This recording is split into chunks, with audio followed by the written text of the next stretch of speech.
Welcome to the Mining Law Summit for 2020. I'm John Lacy, the director of the Global Mining Law Center, and I'd like to introduce Dean Marc Miller, the Dean of the Law School. And Dean Miller, thank you very much for welcoming our participants. John, thank you. I'm delighted to welcome the participants. I wish I was doing so in person, but here we are in this odd age and odd moment. I do hope we can involve even more people in this digital framework. I just want to take a minute to note what's been achieved in the past 6 years. This is the fifth of the summits, but the summits are part of the program, John, that you've led along with Mary Poulton and others, and built an extraordinary set of classes that can be pursued either individually or in smaller groups or for a full master's degree by lawyers and non-lawyers. It's unique. It's been extremely successful. But what I want to take a moment now and note is not only my gratitude, because you and Mary and everyone involved in this program has achieved everything we could hope, and yet there's so much more we want to do. But one of the things I've been most impressed with is the constant thought about how to be most effective in engaging this fascinating field and the breadth of its issues. Your willingness to consider and reconsider and work with professors to evolve classes, sometimes to break them into smaller units, to update them, the sense of an active and dynamic field. I think for those of us who didn't know much about mining law, and I did work in public lands and resources, it's not that I knew nothing, but I've learned so much more engaging with you and other supporters, watching classes, and the dynamic nature of the field and your dynamic approach to engaging and educating around these issues has been something that I think is a model for all of us. So welcome to everyone today. The summit today is again on a profound and cutting-edge issue now, and one that is likely to remain so going forward. That has been true with all the prior summits, and these have become a very important part of the program as well. Well, thank you, Marc. And I think that with that, what I'd like to do first is just to remind folks as to where we've been. This is the fifth of our Mining Law Summits. In 2016, we started with a workshop exploring a solution for abandoned mines that were sort of premised on what happened at the Gold King in Colorado. The next year, we looked at what could be done to build capacity for mineral development by Native Americans and indigenous communities. And recognizing the fact that it was a two-way street. In 2018, we looked at mine safety and some of the problems that mining companies had in really sharing safety considerations. And last year was a lot of fun. We looked at mining law for the heavens and the depths of the sea. And it sort of emphasized the fact that as we record this little introduction, the University of Arizona has landed its probe on the asteroid Bennu. How striking to see that probe, the image of OSIRIS-REx, actually blasting material on the surface and then backing away. It's timely indeed. Extraterrestrial mineral development. It's really been great to watch. Today's topics are in the program. Our moderators will be Mary Poulton. She is the Emeritus Professor of Mining Engineering and a co-director of the Lowell Institute for Mineral Resources. Joining her is Christy Disney Bruckner, who is the Executive Director of the Sustainable Development Strategies Group, and myself.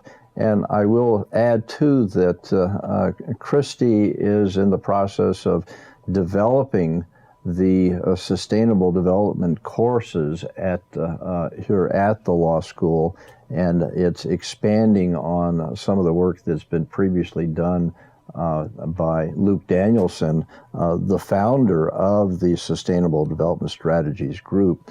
We're going to start off with a program on the minerals to meet the needs of our modern world. And Mary Poulton will be doing that along with David Hammond and Jaeheon Lee. We'll then turn to responsible mining and the green energy transition.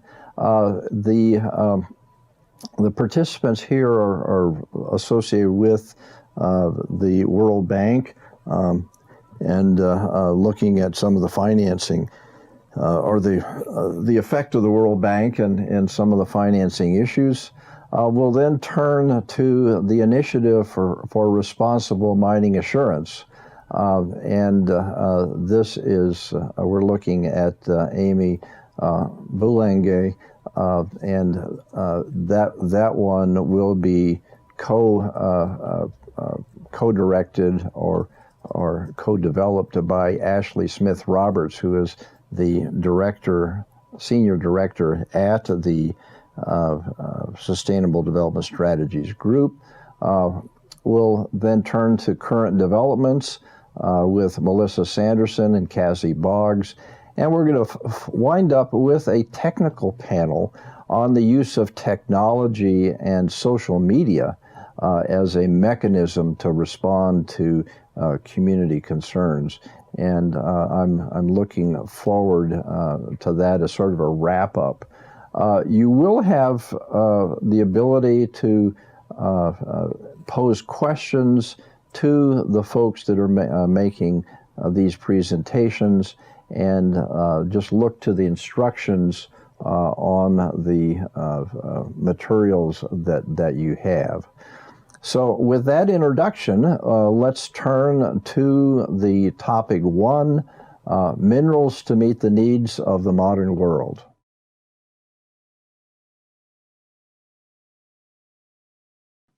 Can people hear me okay? I'm Mary Poulton. And good morning, everyone. I'm John Lacy, and I think that you can see me. Mary, we don't see you, but we can certainly hear you. Yes, I'm not allowed to show my video, but so you'll just have to you'll see my face in a few minutes when we start the recording for the panel 1. Welcome everybody. In panel 1, we're going to be covering mineral economics and metallurgy issues surrounding a lot of technology minerals.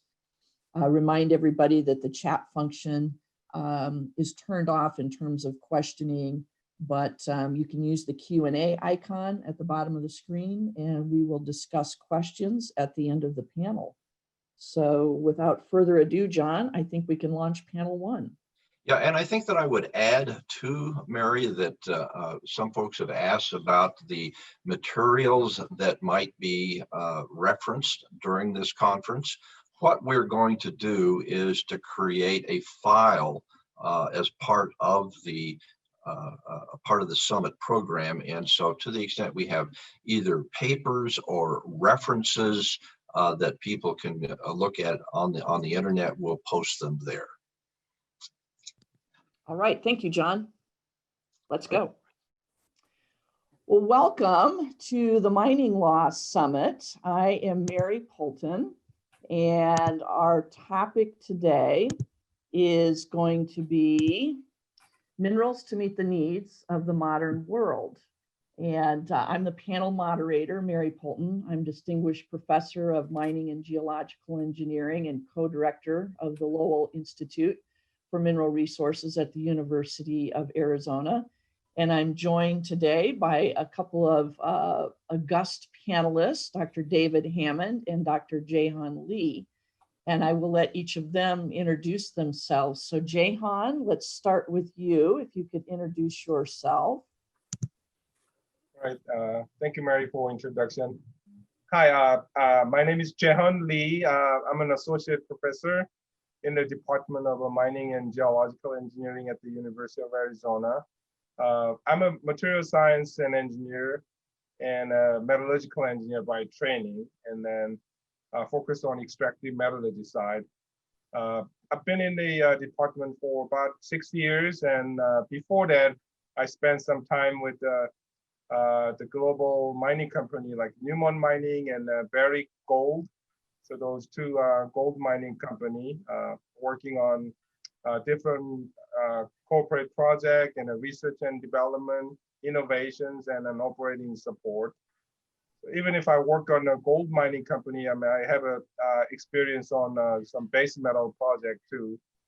And at the University of Arizona, I teach few classes and the gold and copper hydrometallurgy, including like different green chemicals to extract the metals, biohydrometallurgy, and many others. So these days, the nickel, cobalt, lithium, rare earth are the big part of my research. And then I just started a small project for like a lithium-ion battery recycling.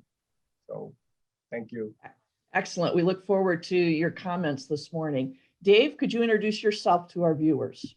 Sure, Mary. Hello, everyone. I'm more of an industry type person, although I've last few years I've been really much involved in university level education. But I'm coming up on about 50 years experience in mining and energy industry as geologist, engineer, and mineral economist, and have worked for major and mid-tier companies such as Anaconda, Atlantic Richfield, and consultancies, including PricewaterhouseCoopers.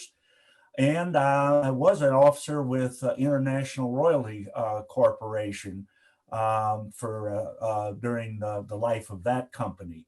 During the last couple decades, I've been involved with just about every one of the critical minerals as an economic analysis primarily, but also as market researcher and served as expert witness.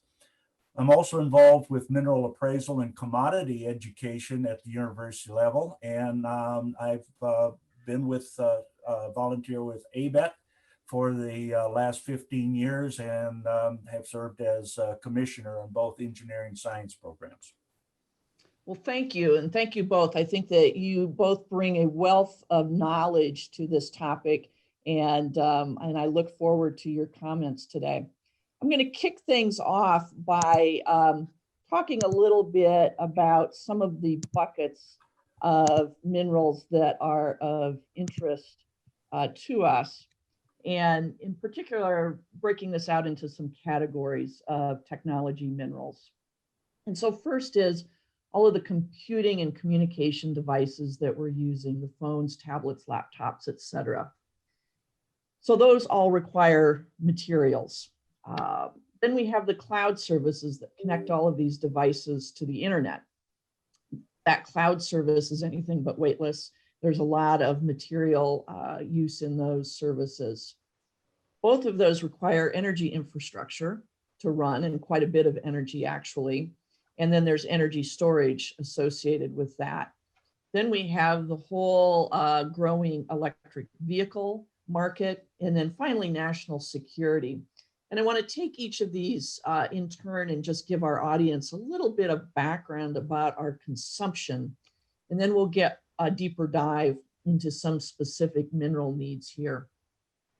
Each of these electronic devices, we estimate, uses between 60 and 66 different elements, and therefore different minerals in most electronics. We have about 50 billion of these devices connected to the internet today, and that number is growing rapidly. The cloud that supports these devices and the server farms that run the cloud are anything but weightless. A single data center has as many as 80,000 servers, and there are thousands of these data centers around the world. They all require minerals, they all require electricity. And the cloud services companies are advertising that they are running on renewable energy. That renewable energy infrastructure also demands a lot of minerals, and a complex set of minerals at that. So to give you some idea of the energy consumption of these cloud services, there's a popular music video called Despacito. It hit 5 billion with a B, YouTube views in April of 2018. That burned enough electricity to be the equivalent usage of 40,000 US homes for a year, just for that one music video. Bitcoin and other cryptocurrency miners use the electricity equivalent every year of Kansas City, Missouri. And those renewable energy choices have high mineral footprints in and of themselves. So 100 megawatts of wind energy powers about 75,000 US homes. That requires 30,000 tons of steel and about 50,000 tons of concrete, not to mention about a ton of neodymium for the magnets. And all that energy ultimately has to be stored somewhere in batteries. So Tesla has their giga battery factory in Nevada, and it would take that factory 500 years to make enough batteries to store US electricity demand for a single day. Now we bring electric vehicles into the market with a different mix of minerals in those cars and trucks, different batteries, and they all have to be charged, so it changes the grid infrastructure as well. And all of this has shorter lifespan than a lot of the vehicles and energy technology that we're used to. Now we throw in something like nuclear energy, which we tend to not want to talk about much, but the US Nuclear Regulatory Commission has recently approved small modular nuclear reactors. And these generate about 60 megawatts. You can put them together in a series of 12. They're much safer than the reactors that we've been building for the last 40 years or so. But solar takes up about 5 to 10 acres per megawatt. One of these small modular nuclear reactors on 30 acres could replace a square mile of solar panels. And so I think at some point, nuclear energy has to be a more serious part of the conversation. And finally, what drives a sense of urgency for the US government is national security. We have things like rare earth elements that are absolutely essential in many of our defense technologies today. And they're also an essential part of our electronics that we've just talked about. And as we know from our COVID experiences this year, that extended supply chains can be optimized for low cost or perhaps exporting environmental impact to other countries, but they're not resilient in the face of disruption. So what our panel is going to talk about is the fact that when we talk about substitution and these new technologies, we're just shifting around the periodic table. There's nothing outside the periodic table of elements that we're using. And so substitution just shifts us around. It doesn't necessarily solve problems. And in many respects, it actually creates more complex problems as we look at rare kinds of minerals in the Earth's crust. And there's a different set of markets that are very important and a very different set of technology needs for processing. And that's what we're going to get into with the panel today. So maybe Dave, if you could help us understand what are critical minerals, what are our supply options, and what are some of the pros and cons of that supply? Sure, Mary. Well, why the USGS has alerted the industry and government to the US's dependence on foreign sources for many of our country's vital mineral needs, at least over the last couple of decades, via its annual reports on import reliance, focus on actually doing something about our dependency has been pretty low key until only very recently. A DOE-funded Critical Minerals Institute was established about 10 years ago and was instrumental in identifying the minerals of most importance and criticality of U.S. technology needs, and for which domestic production is essentially non-existent. Together with a USGS, a list of 35 non-fuel minerals and mineral groups was defined. They're shown on this slide. Note that uranium was deleted from this list when folks apparently discovered that, belatedly discovered that it was actually an energy fuel mineral and didn't fit with the definition originally established as a critical mineral. At the present time, these minerals are essentially sourced from offshore in not insignificant amounts from countries which are really not our friends, like Russia and China, or from unstable politically countries or unfavorable economically, such as the Congo and unfortunately, increasingly South Africa.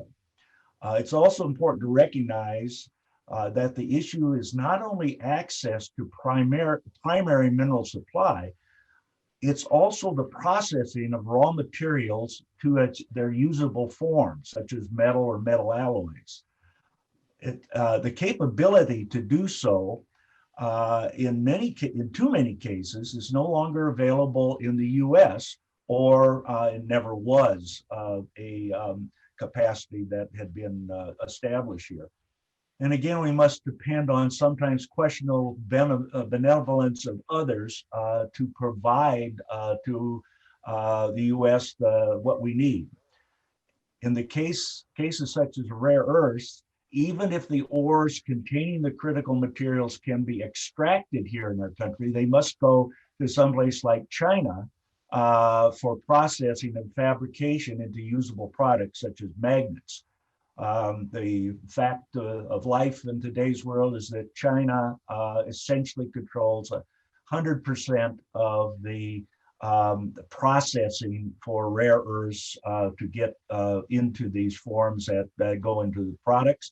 And increasingly, it controls the great bulk of the actual fabrication of critical items like the rare earth, high efficiency rare earth magnets. An example of this, of course, is the Mountain Pass mine in California, the US's only current rare earth producer. It seems that government officials and politicians have only recently understood that this is a big problem, even though people in industry have been trying to tell them or make them aware of this for many years now. The other aspect that needs to be kept in mind is that for many of these critical materials, the actual tonnage demanded for them annually, and this is both domestically or at the global scale, they're currently relatively small. Perhaps in some cases, the rare earths, only a few hundreds or thousands of tons each year, compared to millions of tons of primary production in the case of copper or iron ore. Markets are also uncertain, and prices in many cases for these critical materials is non-transparent.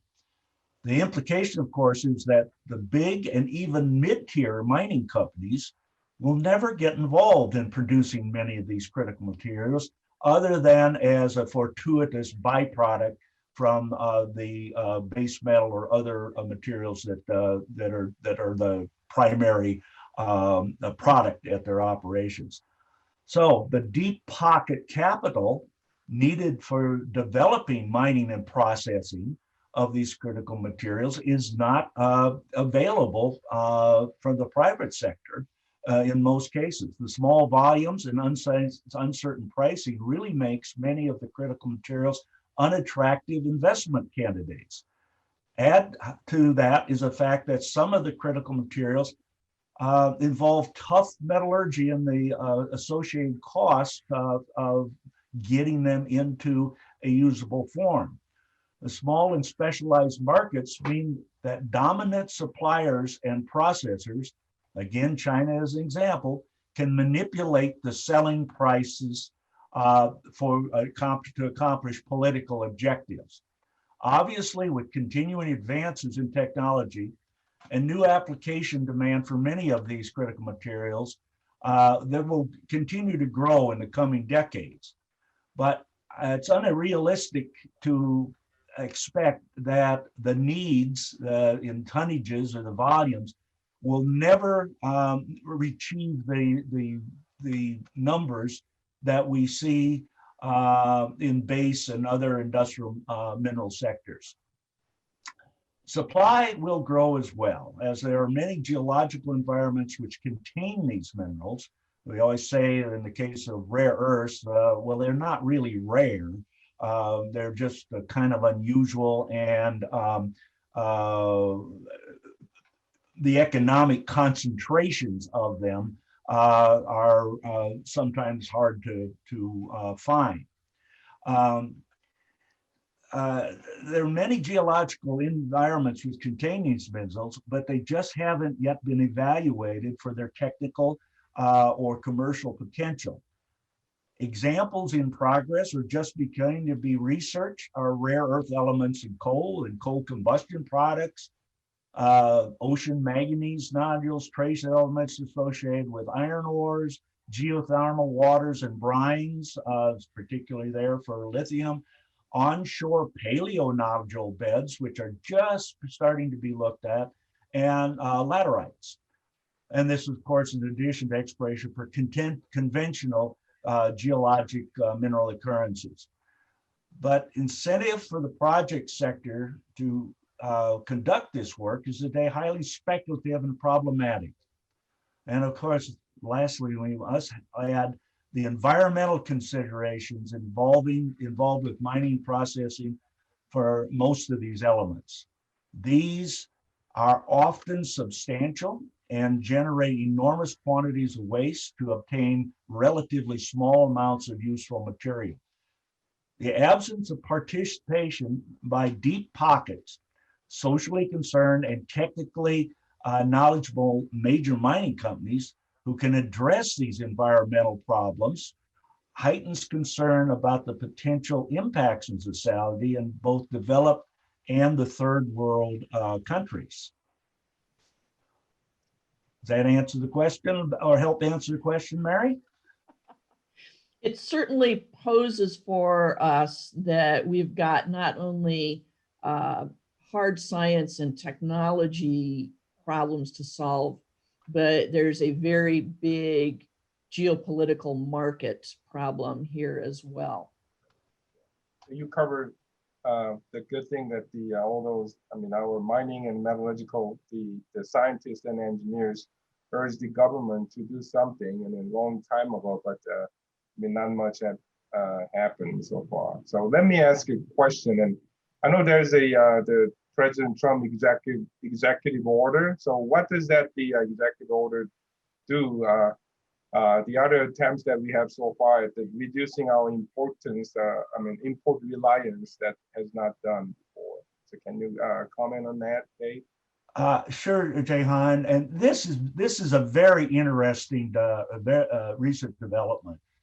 So starting some 10 years ago, U.S. government has funded small university research programs on certain critical minerals, primarily through the Department of Energy.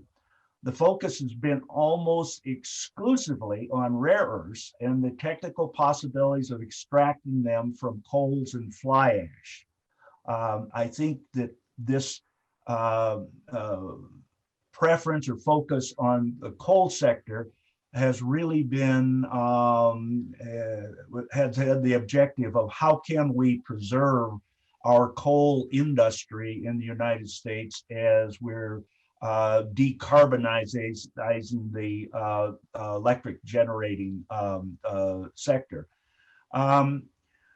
So the funding grants have been fairly small. In my mind, the work has progressed without much sense of urgency or adequate considering of a realistic commercial scale production possibilities from coal resources. But these grants have indeed helped to reestablish and even expand our domestic research capabilities for rare earths, and has started to build a cohort of research scientists in this area. This is very, very important. During the past 2 years, the Department of Defense has become involved in funding grants to existing and potential rare earth producers and processors. Now, this funding grants, they've been done under provisions of the 1950 Defense Production Act, and obviously is a reaction to the heightened concerns by the Trump administration about rare earth shortages for national security applications. Funding grants for process development have been issued to 2, possibly 3 firms, including Mountain MP Materials, which operates the Mountain Pass mine on the California-Nevada border. That is the only producing rare earth operation that we have in the U.S. at the present time. However, the grant application and issuance process is a long, laborious process. It has starts and stops, and there's been a lot of bureaucratic decision making, and unfortunately, a lot of fairly unnecessary political interference. Funding amounts are still not clear to the general public. And again, the process really seems to have lacked any sense of urgency and has been drawn out for many months over the past year and a half. However, there was a very significant event. It took place on September 30th when President Trump issued an executive order declaring a national emergency regarding the sourcing and processing of critical minerals, and directing that the Secretaries of Energy, Defense, Interior, Treasury, and Commerce, as well as heads of other relevant federal agencies, take immediate action to prioritize the expansion and protection of the domestic supply chain for minerals and the establishment of secure critical mineral supply chains, close quote. Now, my mind, compared to all previous governmental policy issuances to foster supply of critical materials, this one may well have some teeth in it and generate some meaningful action. For one thing, there are deadlines imposed for when these agency heads must report back to the president on their findings regarding the provision of critical materials and identify the specific policy actions they will take to address the emergency. At this time, things are not going to be stretched out. The order gives specific times for the deliverables to the president in this regard. And these are not leisurely. They're 30-day and 60-day deadlines defined for various tasks with progress reporting required on implementation at 180-day intervals in the following years. As opposed to the Bush and Obama administrations, the Trump administration appears to have taken these countries' critical mineral vulnerability as a serious issue, and it elevated the demand for action really to a new level. How the agencies will respond, of course, remains an open question, as is the degree to which a possible Biden administration would continue to focus on the issue. So important development, but and encouraging from the standpoint of observers of our critical mineral, particularly rare earth situation, but still remains to be seen how things go. Oh, that's an excellent summary, Dave. You know, what strikes me is there's a sense of urgency now, but yet we have let many of our critical intellectual skills in these areas atrophy over the last 40 years. And particularly, as Jaeheon knows, metallurgical engineers, particularly research-oriented metallurgical engineers, are pretty scarce in US universities these days.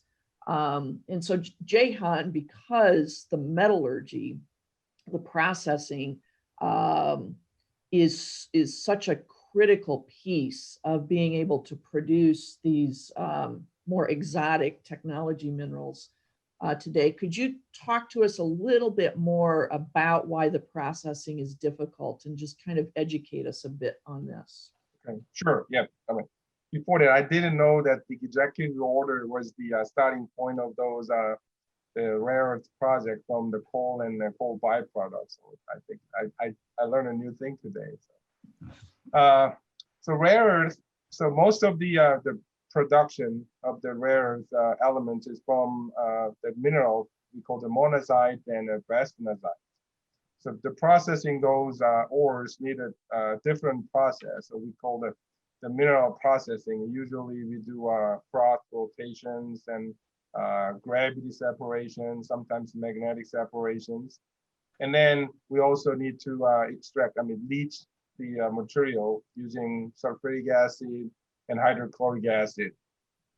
And then the intermediate compound can be recovered, but must be further processed to get the recover of each elemental, rare earth elements. So those processes include we call the fractional crystallizations and metal precipitations, and solvent extractions, ion exchange, and the metal reduction. It's a very different, distinct unit process. So in just a little bit more detail, then ore first processed by the mineral beneficiation using different separation technology, and then the other metals, the other method to reject the lower grade material or the waste material. So we can increase the metal content in the product. So the upgraded materials that we call the concentrate are about anywhere between 40% to 60% rare earth oxide. And then it is further processed in the water-based aqueous solution system to dissolve the rare earth elements in the solution. And then leach solution treated to remove impurity and a process to generate the purified, the bulk rare product. And this product is often a solid oxide. Sometimes, usually there are lots of carbonate or chloride compound containing very low impurities and then ready for the next process. And then the following refining process are even more complicated and involving many different unit process to produce the final, the rare metals or rare oxide. So it sometimes need complex chemistry and it required a very high amount of energy and the water resources. And then somewhat it's labor intensive. So it's a very difficult, and then that's why at Mountain Pass it's a struggle. So the other big problem in terms of the environmental issues that I want to mention, that the rares are found with the radioactive elements such as thorium and uranium. It's commonly, and that caused the problem on a tailing storage facility. We don't want to store a huge amount of the tail containing radioactive materials. So these are radionuclides that generally occur in the deposit. Not only have the issues causing those issues, but also it triggered a strong opposition to the future, the rarest development, rarest project development. So one example in Malaysia, the Linus project, the commissioning is delayed on over a year due to the concern of the fate of the thorium in the concentrating process. And nobody wants to have. So that eventually the IAEA, International Atomic Energy Agents, they were involved to review all those projects, and so that's why the project is delayed more than a year. And other potential environmental issues are, these days, the greenhouse gas and also water consumption. So one example, So greenhouse gas productions, it could be up to like a 56 kilogram of a carbon dioxide equivalent per 1 kilogram of what we call the SAG oxide, SEG oxide, like a samarium, europium, and a gadolinium. Those oxides, we need, generate about almost 60 kilograms the carbon dioxide. Compared to the copper, for the production of copper, we only generate like around 5 kilograms of the CO2 for 1 kilogram of copper. The nickel involved a little bit more. It's about around 10 to 15 kilogram of the carbon dioxide to generate for the nickel productions. And then the water. These days, water is probably the most important thing. And then the consumption for the same SAG oxide, it's huge. It's like a 1,750 liters per kilogram of that SAG oxide. Again, compared to the number for the copper and the nickel, it's only about 40 liters per kilogram of copper generation. You can imagine like a copper heap leaching. The leach pad is mile long and a mile depth, and we only use about 40 liters of water. And a nickel, again, a little bit more, it's about 370. But that rare earth element just use more than 1,700. That's a huge amount of water that we have to use. And then energy. So we talk about the greenhouse gas and water, and then eventually the energy. So the energy requirement for rare earth element recovery is huge again. The copper, per kilogram copper, we need about 200 megajoules of energy per 1 kilogram of copper. Then for the scandium oxide, it's 11 gigajoule. It's just several order of magnitude higher than the copper. So we use a lot of energy.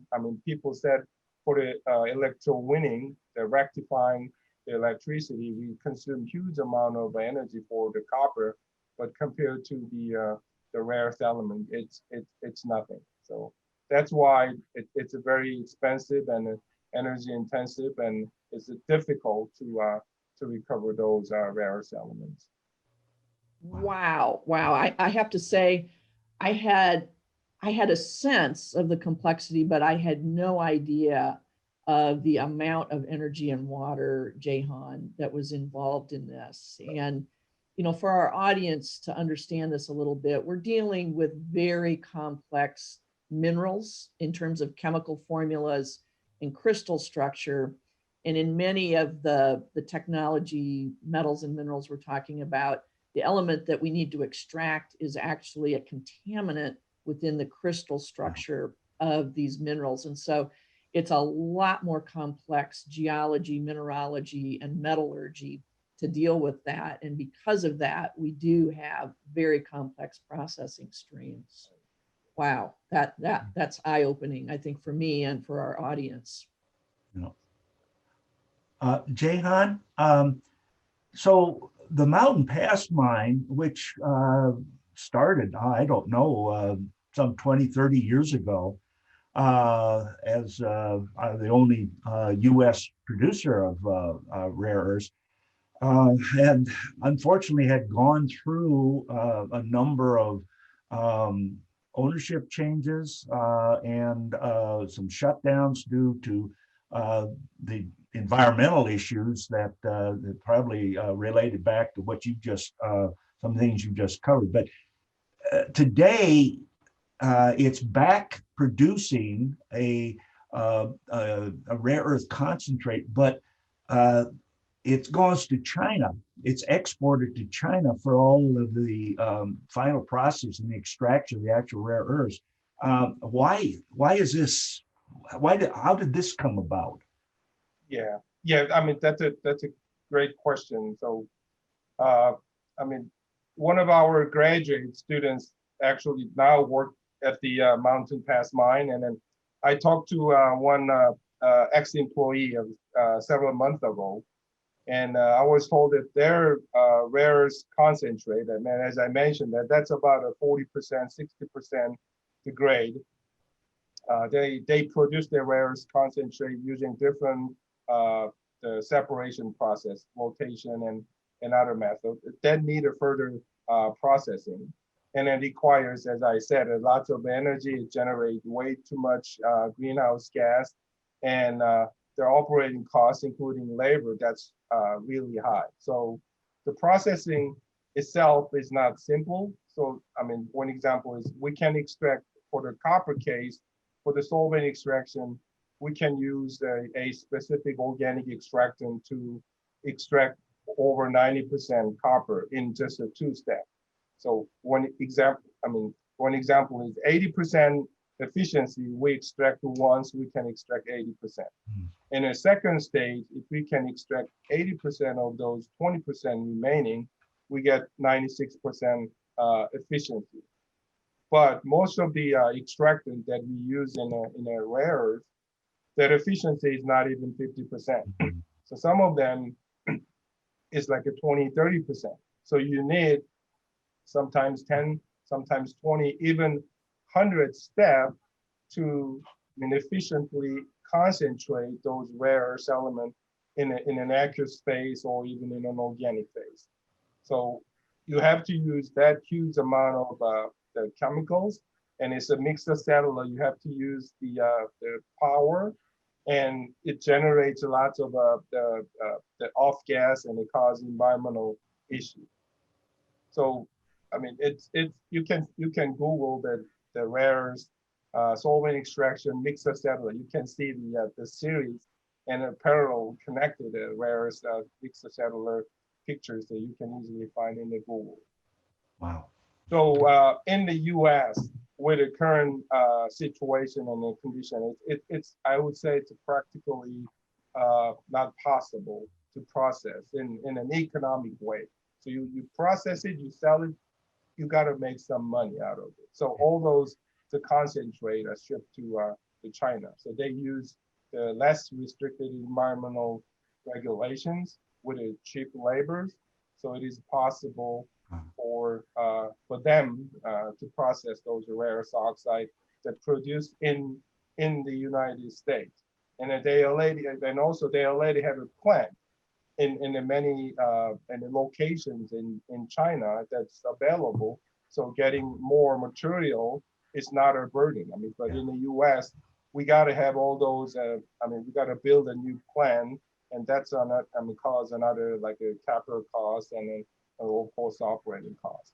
So that's why there's no choice that we got to send the concentrate to China. Wow. Yeah. So, what we have is you have to have the geologic resource for all of these elements.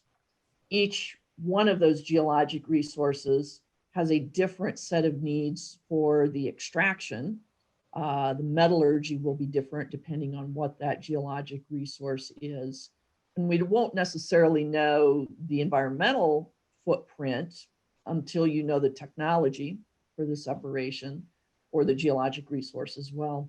And then you have the piece you raised, Jaeheon, which is you have to make money doing this. I mean, at some point, there has to be a market that you can use to calculate what your costs are going to be, your throughput, your size, et cetera.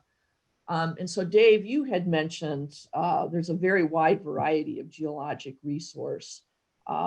We've talked about primary rare earth production from a place like Mountain Pass, but you can also have byproduct and co-product production. You can extract from what we would consider a waste stream from other mining. But at the end of the day, there has to be a functioning market. And I think that for many of these elements, it's the market piece that we have struggled with for decades, really. So could you talk to us a little bit about markets, Dave? Yes, and it ties right back to what Jaeheon has mentioned a couple times about needing in a free market system to have a profit incentive in order to undertake investments which in this, for many of the critical minerals, materials is very risky. And the market realities are unfortunately a major factor and will continue to be so in establishing supply chains for a number of these critical materials, and in particular, the rare earth products we need. Market incentives for establishing sufficient supply for a number of critical materials, they just at the present time don't exist, and I think will be very difficult to establish anytime in the future. Ultimate primary supply sources are still evolving, but today it's very unclear which and how many of all these possibilities we've mentioned will in the end be our key support sources of supply, and will be the processing technologies that are most are optimal to generate the end products. Which of the many proposed extraction technologies currently being tested will be successful at commercial scale remains to be seen. And the product prices that a producer can receive for their output is in many cases totally controlled today by monopoly producers such as China in the case of rare earths. And really getting one's hands around the scale, the size of future demand is really a difficult task. A number of these critical mineral types offer everything an investor really wants to have, right? Uncertain supply, uncertain demand, uncertain technology, and uncertain but competitor controlled pricing. You know, this is the ideal thing that you a mineral company or a metallurgy company wants to get involved with. And you throw in serious concerns about materials needed for national defense and the government involvement to get past the obstacles. Well, it seems like that's probably going to be the only solution, again, for a number of the most important critical materials that we need. And I think it's important for the audience to understand that the mining that we're used to seeing for the last 150 years or so was built upon fairly simple mineralogy, large demand, and transparent, openly traded markets. And now we are moving into a completely different universe of mining, metallurgy, and mineral economics, in my opinion, for things that it's not nice to have these things. They are now essential to our lives, to our healthcare, to our defense, to our manufacturing, to our communications, just having this Zoom call today. And so what we're saying is the markets don't really exist in a functioning way. We have incredibly complex metallurgical issues and a lot of expense associated with that and a lot of uncertainty. And what we're hearing is that the market maker needs to be the government or some form of public-private partnership. So Dave, is there any analogy that we can draw on for this? Yeah, Mary, when you have situations which the economists define as free market failures, and certainly in the case of rare earths, we would characterize that as such. The prescription is often having the government involvement, at least to some extent. And this isn't as rare in a capitalistic system such as ours as one might initially think. Much of our nation's infrastructure, such as the electrical grid, has government components of finance and regulation. And when it comes to a national security, a classic example in the past is the origin of the domestic uranium industry through the AEC purchase programs that existed from the late 1940s up to around 1970. This was a concentrate buying system that provided the market for new uranium mines and mills, and was highly successful because the investors, investing mining companies, had a price that they could rely on that was set by the government and not a artifact of a free market system, which didn't exist for uranium. Uranium enrichment facilities were built and owned by the Nuclear Regulatory Commission, but leased and operated by public and private companies. And this may well make sense considering the diffusion of efforts for supply of some of the critical materials, such as rare earths, for the government to get involved with funding support or even outright ownership of the needed processing and fabrication facilities, at least for the most critical metal products needed for defense, again, things like high efficiency magnets. The government might develop such facilities and fund the research activities behind them, but then contract again to the private sector for operation. Quite frankly, for some of the minor but totally indispensable mineral products, I can see a long and deep involvement by government agencies because there's really no other option that for establishing a market incentive for investors to get involved.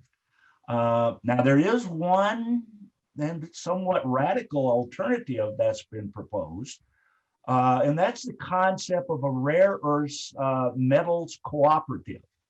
And this has been seriously promoted by a few rare earth experts or people who have been advisors to industry and government.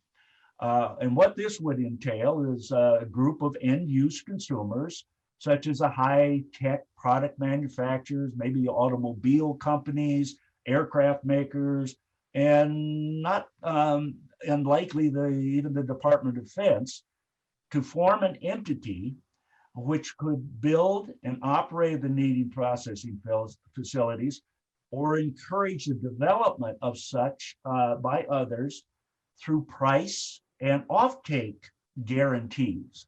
Sort of related to back what happened with under the old AEC purchase program.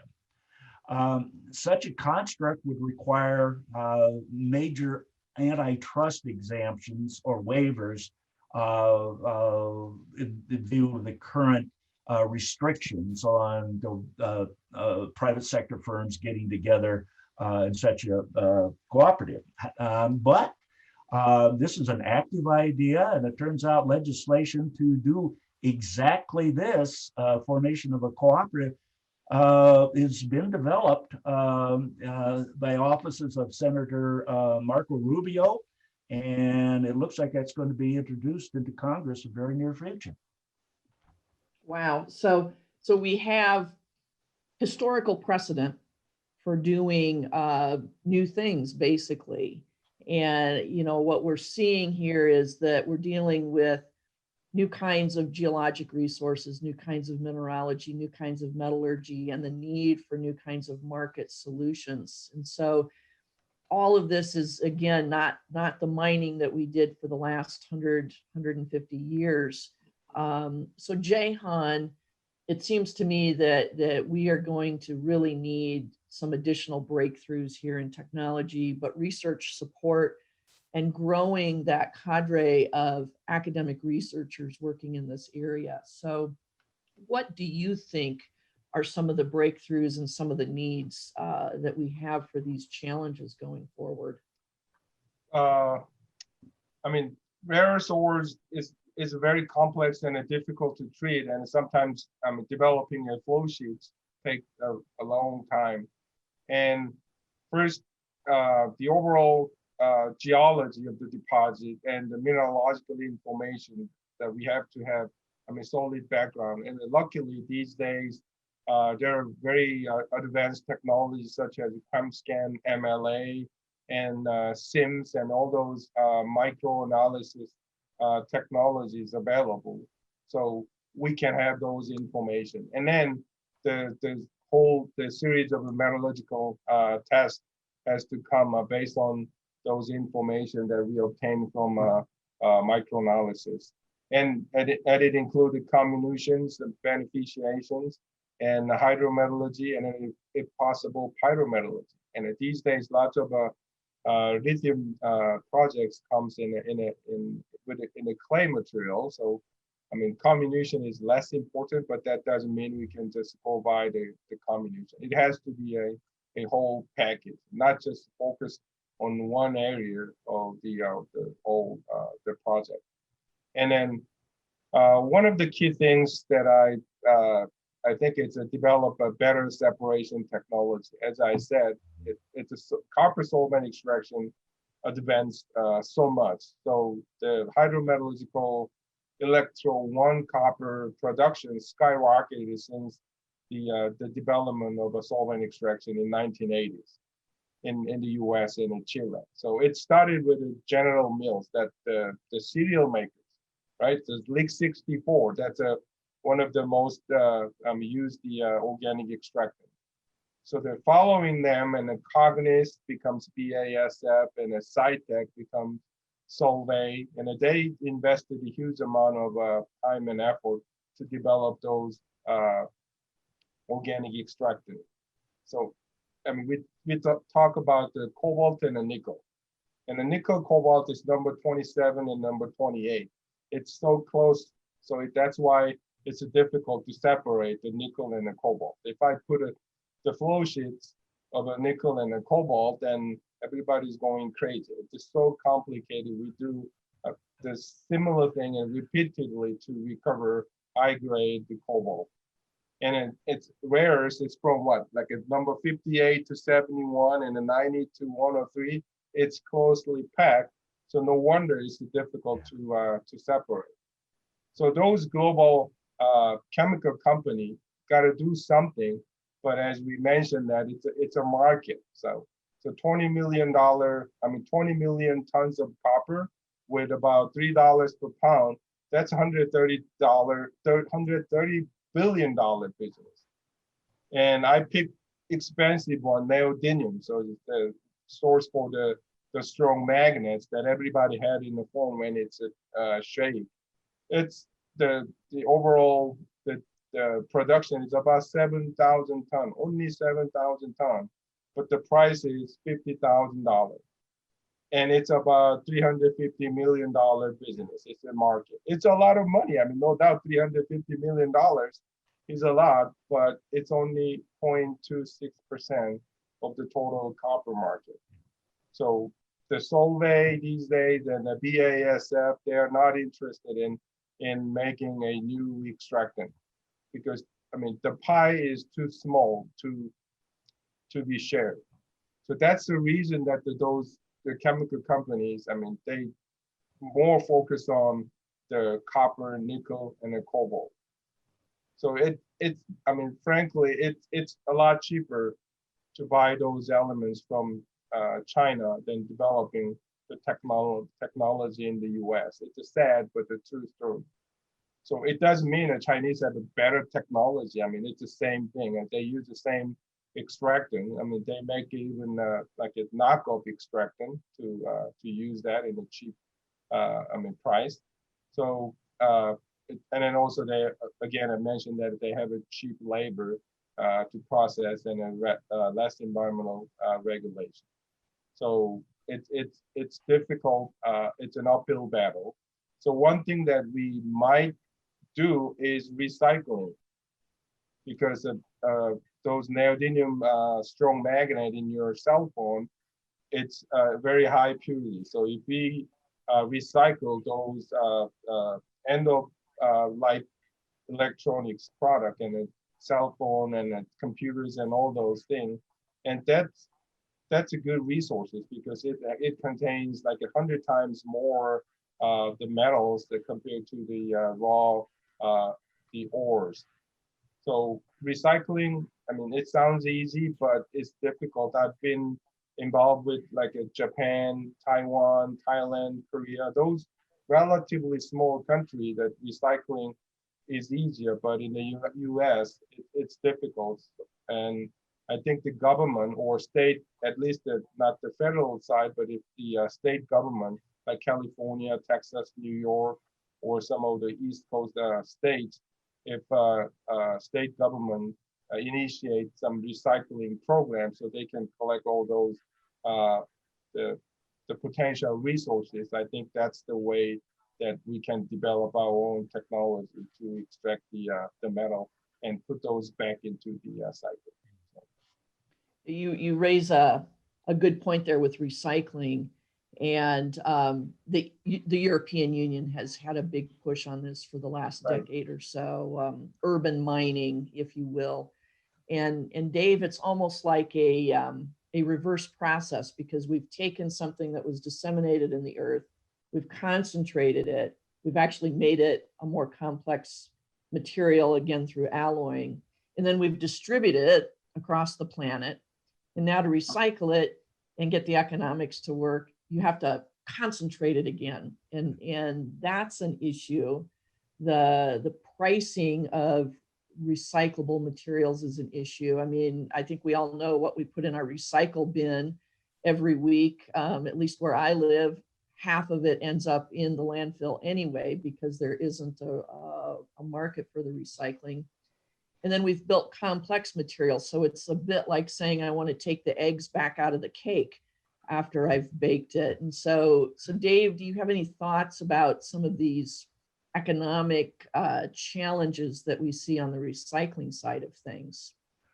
Well, I think it's going to be a tough goal, given that a lot of the applications for things such as the rare earths are small amounts in a large number of products, and this has an inherent collection problem.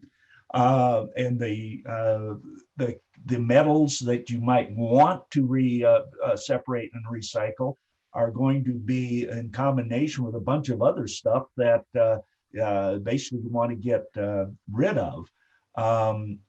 Some of the larger chunks of, say, a rare earth, for instance, the iron, boron, neodymium magnets that are vital or indispensable for wind turbines. Well, there's some big chunks of it. And as wind turbines reach the end of their usable life, they will make, I think, pretty reasonable recycled material sources for that particular metal. But so many of the others, as you said, are so intimately involved in such small amounts with the products that you could recycle from. And I think it's going to be an important component, but I think it's going to be difficult.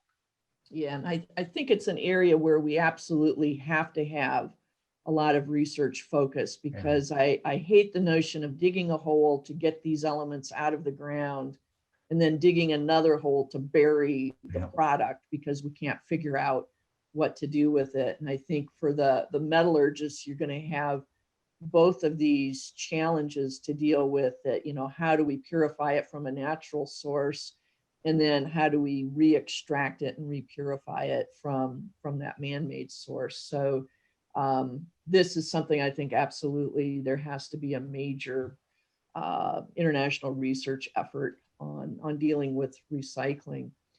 In the time that we have left, I'd like to give each of you a chance to just talk about, if you were king for a day, what would you focus on to deal with some of these problems? So Jaeheon, what are your top recommendations for things that we ought to be focusing on? Yeah, I'll try to be short. It's already about an hour. So I want to mention that like the roles of three parties: the university and industry and the government. So first, the university in the United States. the mining department and mining and extractive metallurgy are disappearing. They're following the trend of what we call NT-BT IT, nanotechnology, biotechnology, and information technology. So all those, like the material science and engineering department, metallurgical engineering department, they just follow those trends where there's a lot more the federal grant and support.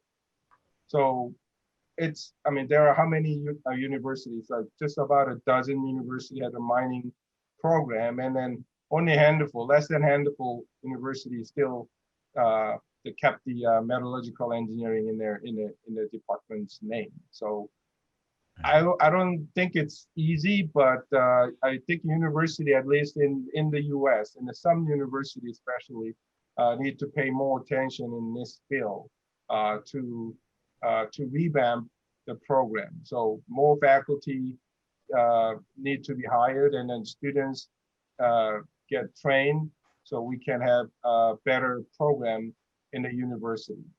And then industry should support the university because, I mean, university produce the future workforce for the company. So if the university is getting stronger, that the future workforce for the company is also getting stronger. So I mean, both parties had the benefits.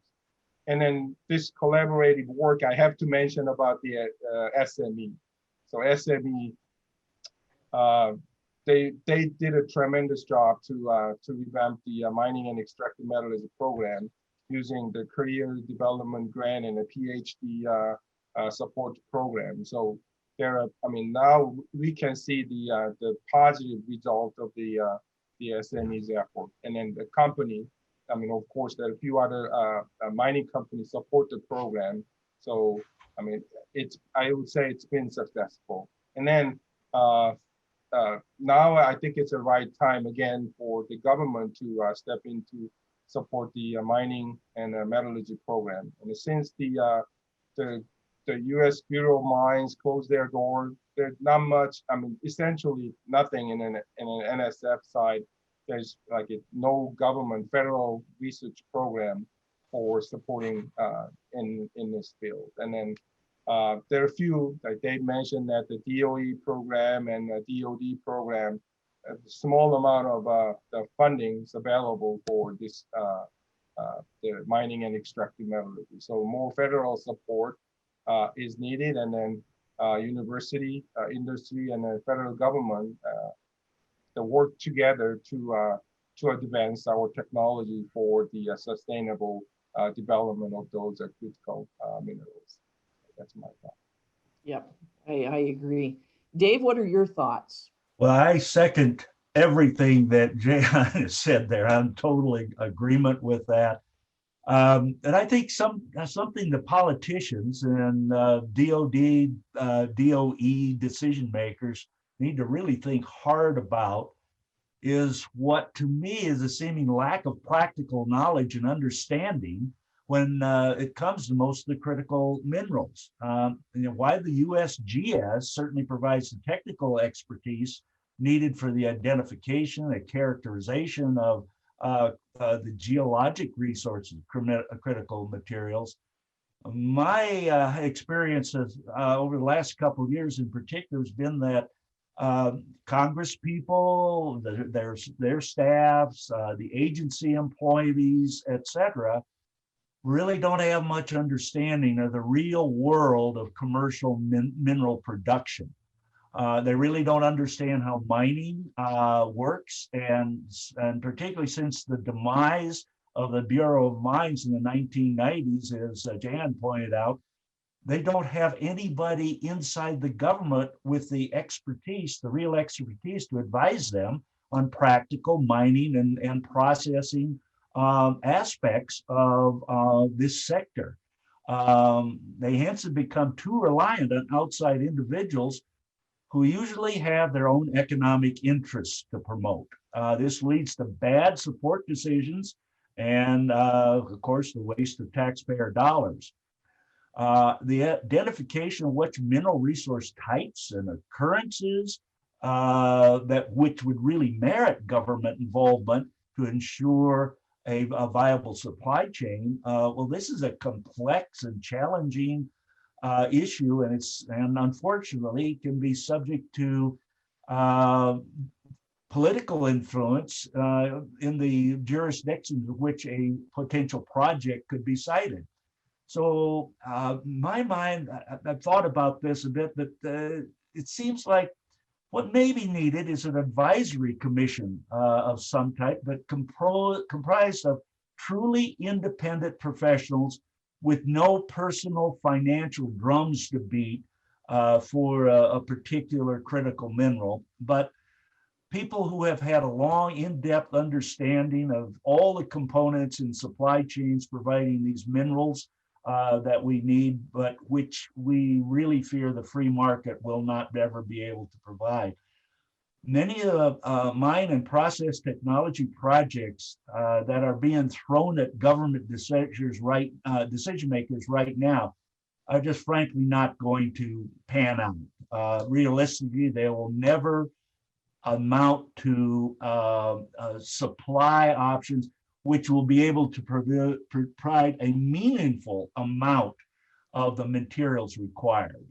So I guess my final comment is it seems like the officials in the government doing selections of projects to support really need some honest help. Wow. Well, I think that we have given our audience a lot of complex things to think about, because it's not just thinking in terms of the bulk mining that we have done for so long with copper, gold, and other elements, but this is a completely new set of challenges. We know there are environmental impacts to everything we do, and really where is the trade-off going to be between the social benefit and the costs that are incurred for producing these things that we all find essential today. But I think as important as all of that is to understand that over the last 40 or 50 years, we have completely let our intellectual capital disappear to solve these problems. And that is not going to be rebuilt overnight. But thankfully, we have experts like you, Jaeheon and Dave, still contributing and helping grow these future generations. So I thank you both for contributing to this panel, and look forward to how the audience has questions later on that they can contribute. But I thank you both very much for your contributions to this discussion. Well, thank you both for that really excellent evaluation. We do have a couple questions that have been posed. Mary, can you see those questions? Let me take a look. I have something from Kirst Kingsbury. Let's see. Great presentation. I found Dr. Poulton's comments about the shift of environmental impact to overseas nations by substitution of resources to more green alternatives quite interesting. Would you believe that this impact would be greater in those places that may not have equivalent environmental infrastructure in place to mitigate that impact as the US does? So I'll take this piece first. I would say that certainly the mining companies that we're used to dealing with, publicly traded, that have a lot of accountability to their shareholders, will follow world best practices no matter where they're operating. So even if they're in a country that may not have equivalent environmental infrastructure or regulatory infrastructure to the US or Europe or Australia or Canada, they will still apply the most stringent standards to the country in which they're operating. It's not necessarily true for state-owned companies from other countries. But I would say, you know, the publicly traded companies that have a great deal of transparency and accountability will follow best practices no matter where they go. Dr. Hammond's comments about large companies hesitant to invest in rare earth element opportunities due to small amounts and uncertain prices. Would artisanal mining be able to extract more of those resources? So Dave, that's a question in your court.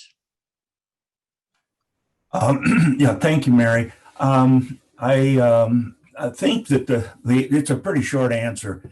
No, artisanal miners will never be a factor in the rare earth supply chains because it's a totally different thing. You know, artisanal miners work where they can see what they're mining. They can see a gemstone. They can see a gold nugget. Rare earths is much more complex in the mineralogy. You can't look at the rare earth deposit of whatever the geology and say, oh, it's got a grade of this. You have to do all the analytical work. And then on top of that, it's just not popping it out of the ground like an emerald or a diamond. You've got to do all of this very, very complex metallurgy and chemistry. So now the artisanal miners will never be a factor in this. Yeah, and I had a thought too that either Mary, Dave, or Jaeheon, our problems really right now in community relations relate to, in many respects, to large mining operations. The production of these new minerals, would they constitute new mines for those particular minerals, or are we looking at simply developing the byproducts of a lot of existing mines? So that the question is, are we looking at new mines or reprocessing from existing mines? And I can maybe hit this first and then Dave and Jaeheon can jump in. I would love to see more byproduct and co-product and reprocessing take place. But as Dave pointed out, the market is not there to support the major mining companies to take on more complex flow streams and capital investments and changes to all of their environmental permitting that would happen when they make these changes. So as much as I think that that's a good opportunity and a lower environmental impact opportunity, we do not have either the market support or the regulatory environment in this country, and by that, legal environment to incentivize the changes necessary to do that co-product and byproduct or reprocessing technology. So if you open up new resources, this was my point, these aren't the big bulk tonnage, large open pit copper and gold mines or large iron ore mines. These are small mines, the size of a typical sand and gravel operation, perhaps, or a large stone quarry or a medium-sized stone quarry. But you're obviously going to have a lot more of them, and the processing plants that you need are way more sophisticated and way more demanding in terms of the energy infrastructure that they require and the water consumption that they require. You may not have large volumes of tailings, but you're probably, as Jaeheon pointed out, going to have some nasty stuff in some of those tailings. So maybe Dave, you can jump in, and then Jaeheon. Well, I think that there will be, I think we're going to see the primary supply of materials in the case of rare earths, and we have to remember we're still talking about critical minerals in the larger sense as well, but we've kind of focused on this because it's so critical. I think you're going to see the primary supply come from a number of different sources. As you point out, Mary, there are probably going to be smaller operations, but they're going to be, could be a lot of them. But then we also have to remember, as Jaeheon has pointed out, that the quantities demanded, at least today, are not that large. They may, there's certainly the growth in the demand for some of the very critical materials is going to go up. Lithium for batteries, cobalt, and some of the real critical rare earths. So we may see at some point a need for the extraction from bulk tonnage operations if it relates to the laterites or ionic clays, or even the nodules that are being investigated. So we have a long way to go for this picture is going to clarify. And the driver for the clarification, I think, is going to be a lot to do with the metallurgy on it. The processes that eventually evolve and say, okay, this is the one that works. This is the one that makes the most sense technically, supply, volume-wise, and from the standpoint of its commercial viability. That's a good point. I mean, if I add, I think I learned the best answer as a metallurgist is it depends. So I say it depends. So there are lots of economists. Right. Lots of a byproduct. I mean, not some small elements. Even in a gold mine, even in a copper mine, there are some rare earth elements. So whether it is, economic to extract them or just to forget about it. So on the other hand, there are some rare earth development in the state of Texas and in Wyoming and some other places. So maybe that's could be a better option than recover the metals, the rare earth metal from the existing mine. And also in terms of the permit and a legal issue. So like if the Freeport copper mine contains very high concentration of rare earths, I think they need to change their permit and all the other things, because the mine was not permitted to recover rare earths. It was permitted to recover copper. So all those other issues need to be resolved. So that's my comment. And then I'm going to answer the other question about the dry separation, tribology and electric belt separation. When we do the crushing and grinding, so there are lots of research done that we could use the dry grinding, and then dry separations.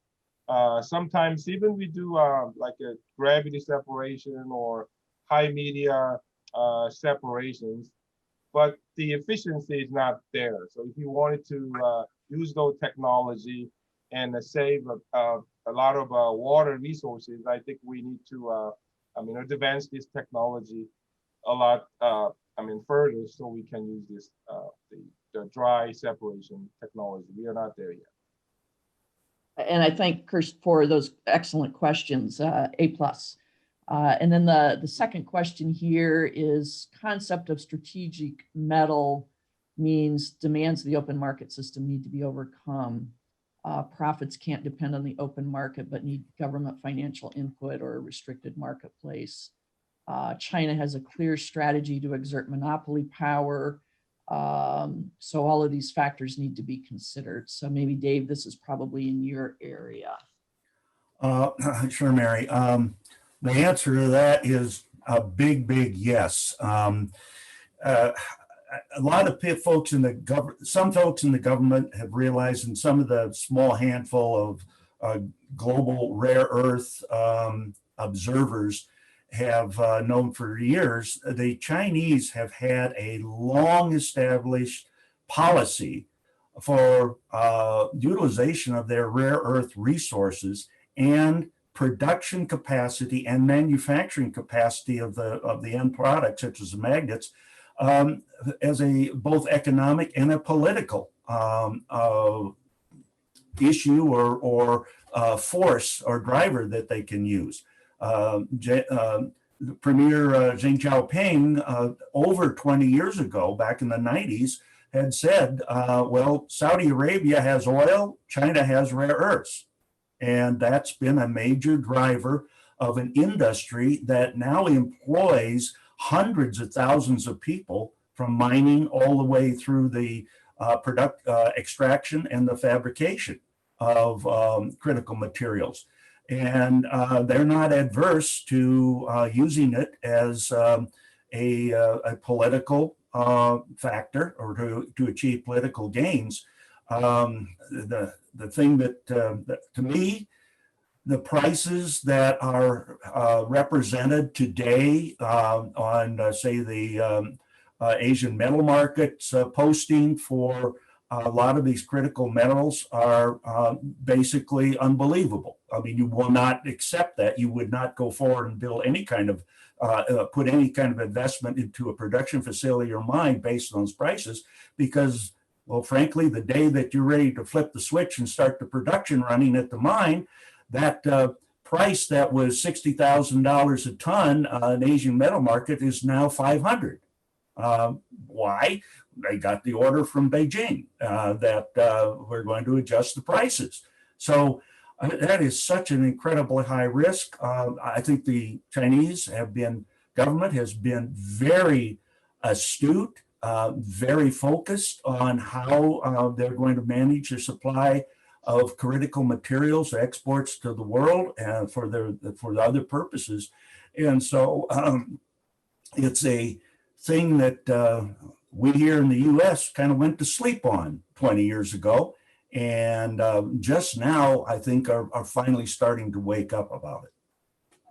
And I'll leave just one parting comment and then we'll turn over to the next panel, is that if the model that we are applying to these technology minerals is the model from copper, gold, and iron ore, throw it out. It is not the model to apply to the economics. It is not the model to apply to the environmental impacts. It is not the model to apply to the metallurgy, the research, the economics, and the legal infrastructure. So this set of minerals that are so vital to us need an entirely different mindset and a new set of models. Well, and that is our conclusion to panel one. Thank you, Mary, and thank you, David and Jaeheon. And Christy, I will throw the ball over to you. Thank you so much, Sean. That was a really excellent panel, and we're delighted to launch into a